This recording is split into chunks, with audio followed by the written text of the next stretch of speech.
दरिया तलाशना, कहीं सहरा तलाश, कहीं सहरा तलाशना, मुश्किल है खुद के जैसी ही दुनिया तलाशना। क्या कहना है।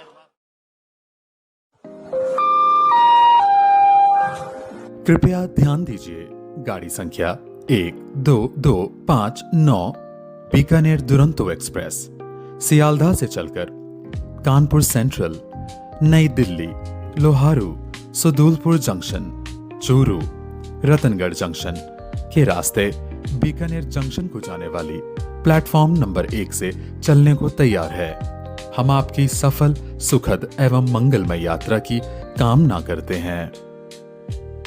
आज का दिन केवल एक तिथि नहीं, बल्कि इतिहास के स्वर्णिम पन्नों में दर्ज होने वाला एक यादगार दिन है। जिस प्रकार सूरज अपनी पहले किरण से पूरी दुनिया को रोशनी देता है, उसी प्रकार मोहम्मद रफीक जी ने अपने जीवन से अनेक लोगों के जीवन को उजाला दिया है। इनकी मुस्कान ने निराश लोगों को हौसला दिया और इनके कर्मों ने सबको प्रेरणा दी है।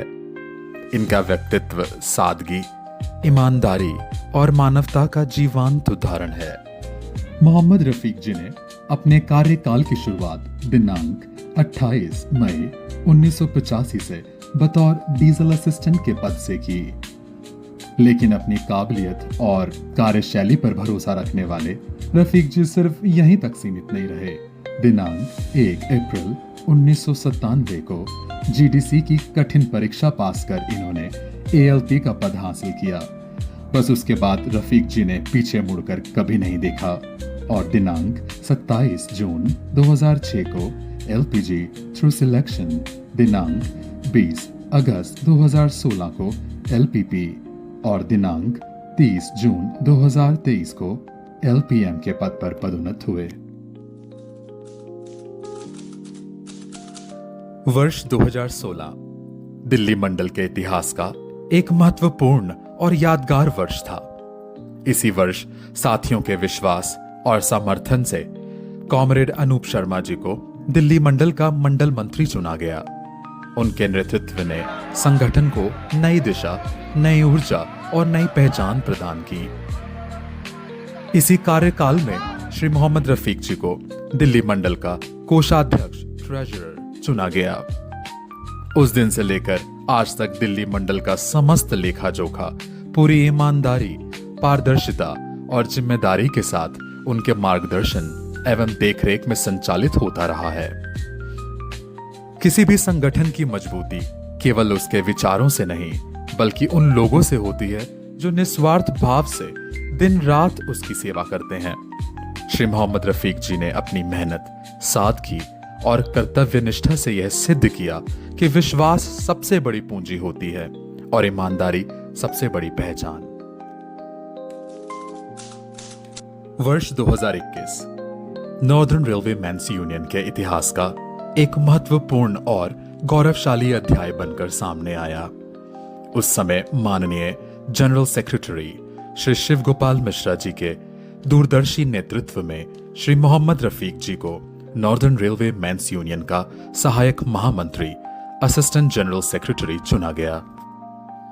रफीक जी के भीतर मन में यह सेवा भाव व अपने लोगों के प्रति अपना जीवन अर्पण करने की प्रेरणा उन्हें अपने पिता श्री अब्दुल अजीज जी से मिली, जिन्होंने अपना पूरा जीवन मातृभूमि की सेवा को समर्पित कर दिया।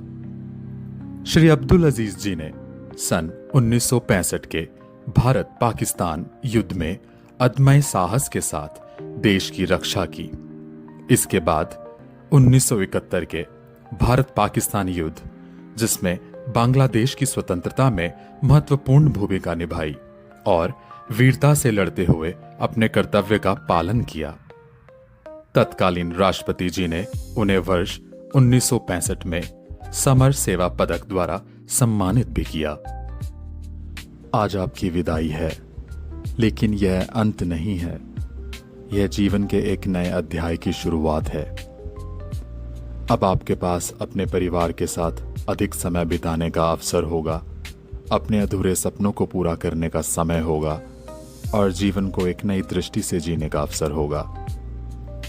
हम सभी की ओर से ईश्वर से यही प्रार्थना है कि आपको उत्तम स्वास्थ्य, लंबी आयु, सुख, समृद्धि और अपार खुशियां प्रदान करें।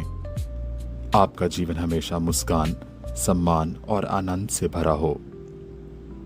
अंत में बस इतना ही कहना चाहूंगा, विदाई केवल एक औपचारिकता है, रिश्तों का अंत नहीं। आप कार्यालय से सेवानिवृत्त हो सकते हैं, लेकिन हमारे दिलों से कभी नहीं। आपकी मुस्कान, आपका स्नेह और आपका मार्गदर्शन हमेशा हमारी यादों में जीवित रहेगा। आपके उज्जवल, स्वस्थ और सुखमय भविष्य के लिए हम सभी की ओर से हार्दिक शुभकामनाएं।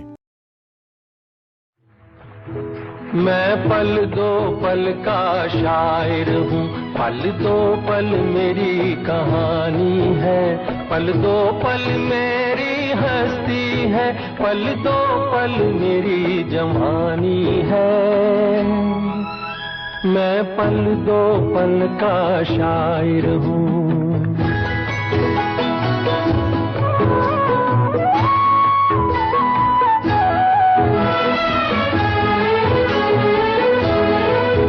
मुझसे पहले कितने शायर आए और आकर चले गए,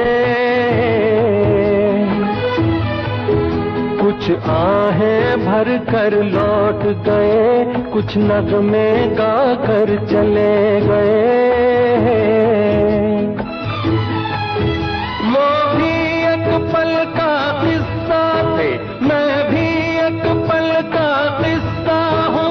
कल तुमसे जुदा हो जाऊंगा, वो आज तुम्हारा हिस्सा हूँ। मैं पल दो पल का शायर हूँ।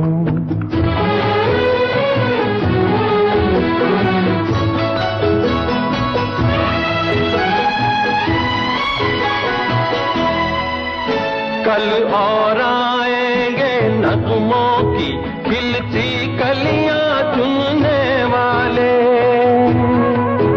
मुझसे बेहतर कहने वाले, तुमसे बेहतर सुनने वाले।